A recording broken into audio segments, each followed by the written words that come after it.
All right, good morning. Happy Saturday. Happy Festivus. It's the 23rd of December. So pardon me if I'm a little discombobulated. I haven't had my coffee yet. Going to be making myself a big old breakfast in just a few minutes, but I wanted to get this put together and uploaded as soon as possible, especially after some of the technological problems I had earlier this week. All right, so things come in pairs once again.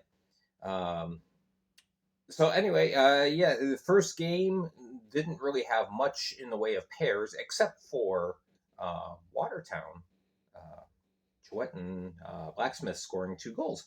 Watertown again taking on the Binghamton Black Bears, second of 3 consecutive games between the two teams, and once again Binghamton comes out on top. Austin Thompson scores in the power play fairly early, 4 minutes in. It's 1-0 Binghamton, but Blacksmith says, nope, not so fast. Um, in the first period, Binghamton really dominated the shots, but not necessarily the play.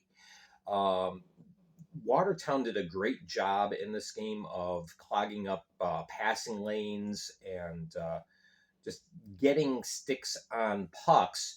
And Blacksmith was the beneficiary of that with 2 goals um, in the first period. And so at first intermission, Watertown goes in with a lead. But Binghamton, they came back out and they took control of the game and of their opportunities. Watertown's still doing a good job defensively, but over time, Binghamton firepower just proved to be too much. So Gavin Yates scores at 41 seconds into the second period. It's tied up. And then late in the period, at 18-17, Andrew Logar scores in the power play. That would end up being the game-winning goal. In the third, goals are added by Matthew Boylard and Dakota Bond on an empty net. You know what they say: fourth time is a charm. Binghamton tried 3 times to put a puck in the empty net and missed 3 times, and then finally Dakota Bond said, "No, I got it." So 5-2 is our final. Bond with the goal and 2 assists. Um, and Blacksmith, as we said, the 2 goals there. Chase Tabari adding an assist. Not a lot of offensive weapons available, of course, for the Wolves. Tate Leeson out and Trevor Lord out. Lord will be back tonight. Bouchard played as well as he possibly could under the circumstances, saving 40 of 44. That was in 57 minutes and 18 seconds played. I wanted to mention real quick, I got word from team GM Charlie Pence Jr. Rosenzweig was released not for any kind of problem or issue. He's having a medical procedure done. I don't know what type, and I don't ask, but he went home to have the procedure done, so he's going to be out of commission for a little while. So that was the reason for the release. Nothing nefarious or anything like that. Um, Connor McAnanima, his third straight start, and saves 24 of 26. So yeah, he gets his third straight win. All right, on we go. Oh, the crowd, announced crowd of 3156. That was tickets sold. It looked like there was maybe 2,400 on hand. That was it. But, the holidays, there's a lot of no-shows. All right, next game is one of our no-nos. Carolina just dominates the Blue Ridge Bobcats. And this is the second straight game that the Bobcats get shut out. So that's a little concerning. We'll have to see if Coach Zimmy can get things going with his team and maybe shake things up offensively. But yeah, Carolina starts off the game with Jan Salak, who has just been absolutely on fire lately. He gets the first goal at 5:28. In the second period, uh, you have goals by Gus Ford, another one by Salak, and also Dawson Baker. Salak now in his last 6 games, I want to say he has 9 goals. I'm pretty sure that that was right.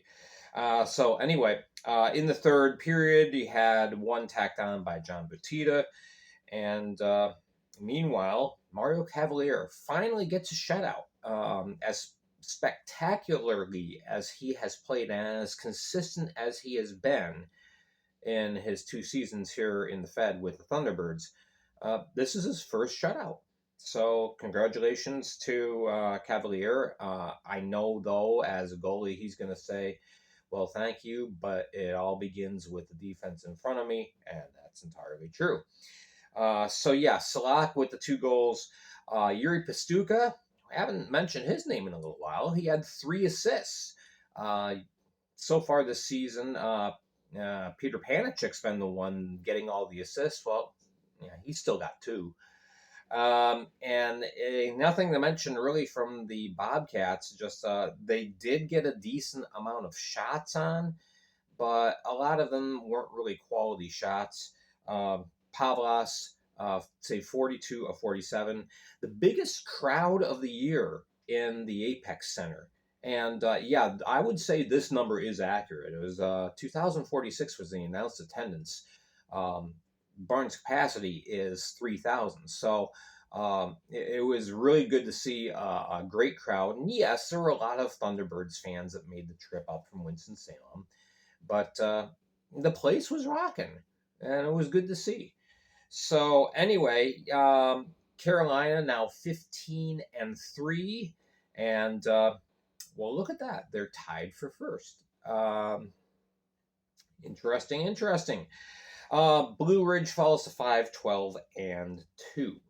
All right, next game, another no-no, and this is a little combination of Danbury getting healthier on defensive end, and unfortunately, the other part of the equation is Port Huron just really struggling offensively. And when you look at the names that are on this team, on paper, this team should not be having these offensive struggles.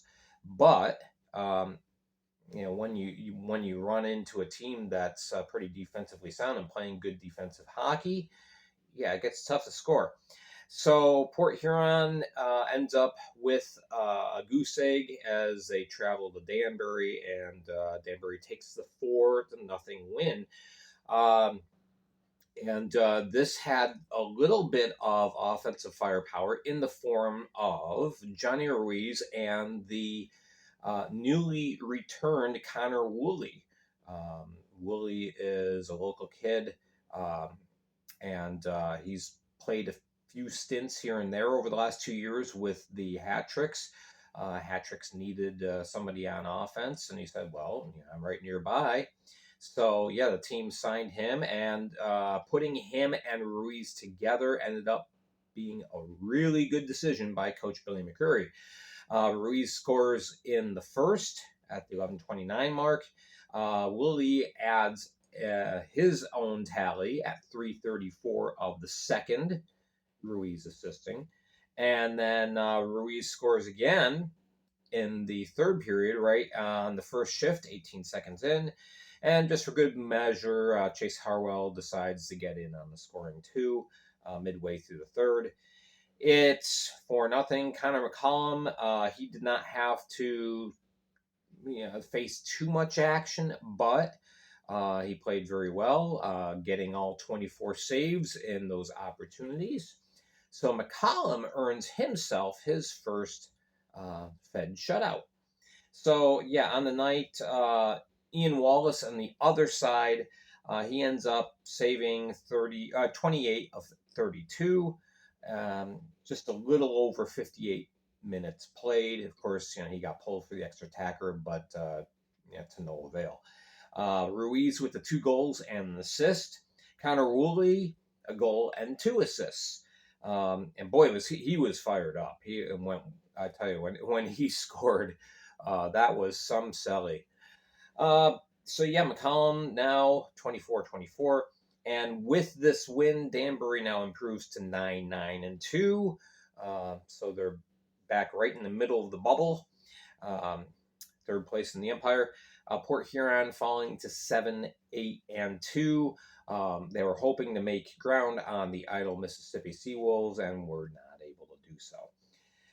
All right, final game of the night, and you have to mention one pair that I'd rather not mention. But anyway, yeah, Elmira goes to Michigan, and yeah, the Motor City Rockers just took advantage of the situation and said, we are going to put this one away. You know, they were coming into this game on a 5-game slide, and they were just like, we're drawing the line. We're winning this thing. 4 goals in the first period by the Rockers. TJ Delaney at 142. 3 minutes in, it's Declan Conway. Delaney again at 8:10. This time on the power play. And then at 17:25, again on the power play, it's Josh Colton. So even though Elmira outshot Motor City 14-13, excuse me, in the period, yeah, Motor City just got the better opportunities and were able to put 4 behind Sammy Bernard. In the second period, finally, Elmira gets on the board, and this time it's Cody Rogers. Both times in the power play, 41 seconds into the second, and then at 7:40. So now it's 4-2. Elmira's thinking, hey, we're back in this. We're going to make a game of it. But then Delaney ends up getting his hat trick at 14:41. And so, yeah, that made it a 5-2 game. Motor City firmly in control. Motor City outshooting Elmira that period 10-7. And so then we get to the third, and this is where you know you get the pair of hatties, but you also have a pair of injuries. Cam Yarwood scores at 35 seconds in. It's 5-3. Again, Elmira thinking we're back in this, but then Motor City says no. Delaney adds his fourth. 157. That's a pretty quick answer after Yarwood's goal. And then Scott Koash scores at 4:55. He was healthy enough to play after going through some injury difficulty himself. We had Cody Rogers getting his hat trick all on the power play at 8:11. And then we had an unfortunate situation, Austin Pickford. It was just a freak thing. He ends up falling, and as he's falling forward, Motor City player skating the other way, knee to head, and it was just a freak thing. Pickford down the ice for quite a while, finally helped off. Yeah, we're definitely talking about a pretty substantial concussion there for Pickford. And then Tyler Jurich goes nuts. Apparently, his interpretation of the play was that there was intent involved, and I did not see it. I really did not see it. I tuned in right after the injury and asked, hey, what happened? And then I went back and watched. It was completely incidental, accidental.